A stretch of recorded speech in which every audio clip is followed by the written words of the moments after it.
Hello, இது 3rd மே Sunday vlog டே. ரொம்ப ப்ளசண்ட்டாக போச்சு. மார்னிங் பிரேக்ஃபாஸ்ட்க்கு இட்லி அண்ட் கௌதம் பார்த்திங்கன்னா தக்காளி சட்னி அரைச்சிருந்தோம். சூப்பராக இருந்துச்சு. தீக்ஷுவும் கௌதமும் போயிட்டு மேங்கோ பப்பாயாலாம் வாங்கிட்டு வந்திருந்தாங்க. நடுவில் பாடி ஹைட்ரேஷனுக்காக தண்ணி மோர் இப்படியெல்லாம் எடுத்துக்கிட்டே இருப்பேன். அண்ட் பிரியாணி 65 ரைத்தா சூப்பராக இருந்தது லன்ச்சு. யூடியூப்பில் போடுற வீடியோ பாருங்கள், பிரியாணி வீடியோ. அண்ட் 3:30க்கெல்லாம் குளிச்சுட்டு வந்துட்டேன். தம்பிங்க தூங்குறப்பவே இந்த வேலையை முடித்தா தான் உண்டு. ப்ளஸ் என் தலை காயத்துக்கு லேட் ஆகாதான் சீக்கிரமாக குளிச்சிட்டேன். எங்கே கிளம்பியிருக்கேன்னு பார்த்திங்கன்னா, எங்கள் ஊர் நெருப்பு திருவிழா இன்றைக்கி.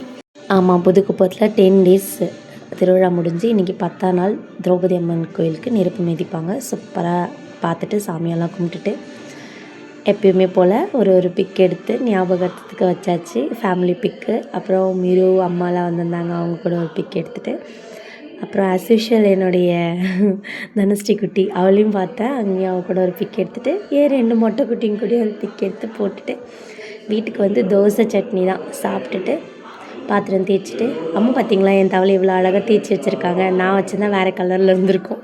அதுக்கு தான் அம்மா வேணுன்றது. ஓகே, நான் தூங்க போயிட்டேன். குட் நைட் எல்லாருக்கும். பாய். நீங்கள் ஹாப்பியாக தூங்க. நெக்ஸ்ட் வீடியோவில் பார்க்கலாம். என் வீடியோ பிடிச்சிருந்தா லைக் அண்ட் சப்ஸ்கிரைப் பண்ணிக்கோங்க. பாய்.